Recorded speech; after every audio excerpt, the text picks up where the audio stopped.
बहुत समय पहले की बात है। एक घने जंगल के बीचों बीच एक बहुत ही सुंदर झील था। उस झील में बहुत सारी मछलियां और केकड़ा भी रहता था। वह सब बहुत खुशी से मिलजुल कर रहते थे।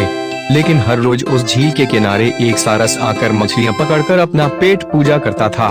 जब भी सारस झील किनारे आ पहुंचता तब सारे मछलियों के बीच भागा दौड़ी शुरू हो जाता था। ऐसे दिन बीता गया। धीरे धीरे सारस बूढ़ा और कमजोर होने लगा। पहले की तरह वे शिकार भी नहीं कर पा रहा था। सारस बहुत दुखी होकर झील किनारे बैठ गया। सारस का यह हाल देखकर झील की मछलियां बहुत खुश हुई। सारे मछली सारस के सामने तैरने लगे, पर सारस ने उन्हें कुछ नहीं किया, सिर्फ बैठा रहा। ऐसे कुछ और दिन बीत गए। सारस को ऐसे एक जगह बैठा हुआ देखकर केकड़ा सारस के पास आया और पूछा, भाई 2-3 दिन से देख रहा हूँ तुम यहाँ चुपचाप बैठे हो, एक भी मछली नहीं पकड़ा, खाना भी नहीं खाया, क्या बात है? केकड़े की बात सुनकर सारस फुट-फुट कर रोने लगा। सारस ने कहा, क्या बताएं दोस्त, मैं बहुत ही दुखी हूँ।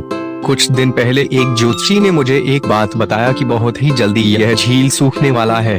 बिना पानी के तुम सब कैसे जी पाओगे? तुम सब मर जाओगे। तुम लोगों की मुझे बहुत चिंता हो रहा है, इसलिए मैंने खाना पीना छोड़ दिया। केकड़े ने कहा, क्या बोल रहे हो?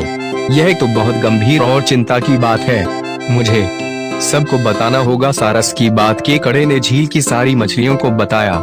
सारी मछलियां और केकड़ा मिलकर सारस के पास गए और बोला, क्या बोल रहे हो? झील सूख जाएगा, तब हम सब कहाँ जाएंगे? क्या करेंगे? कोई तो उपाय होगा न बचने का। हम सब ने तुमको हमारा दुश्मन समझा, पर तुम तो हमारे दोस्त निकले। हम लोगों की चिंता के कारण तुमने खाना पीना छोड़ दिया। दोस्त, अब तुम ही कोई उपाय बताओ। सारस ने कहा, अच्छा लगा सुनकर कि तुम सब ने मुझे दोस्त माना है। एक उपाय है, कुछ ही दूर पर एक तालाब है। अगर तुम लोग चाहो तो मैं एक एक करके तुम लोगों को वहाँ छोड़ सकता हूँ। सारे मछली मान गए और कहा, ठीक है। तालाब में पहुँचाने के लिए अगले दिन से सारस एक एक मछली को अपने चोंच पर लेकर जाना शुरू किया। ऐसे कुछ दिन बाद केकड़े की बारी आई। सारस केकड़े को लेकर रवाना हुआ। कुछ दूर जाने के बाद केकड़े ने सारस को पूछा, भाई यह तालाब और कितना दूर है? केकड़े की बात सुनकर सारस हंसने लगा और कहने लगा, तालाब? कैसा तालाब? यहाँ कोई तालाब नहीं है। मैं तो खाने के लिए तुम सबको यहाँ लेकर आ रहा हूँ। इतने दिनों से मछली खा कर बोर हो गया हूँ। आज बहुत मजा आएगा तुमको खाकर। आसपास देखो, तुम्हारे सारे दोस्त के हड्डियाँ। अब तुम्हारी बारी है। यह बोलकर सारस एक बड़े से पत्थर पर आकर आ बैठा। सारस की बात सुनकर केकड़ा बहुत गुस्सा हो गया और अपने आप को बचाने के लिए अपने दोनों हाथों से सारस का गला दबा दिया और कुछ देर बाद सारस मर गया।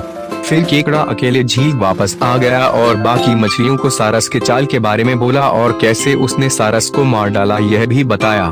सारे मछली बहुत खुश हुए और निश्चिंत होकर रहने लगे।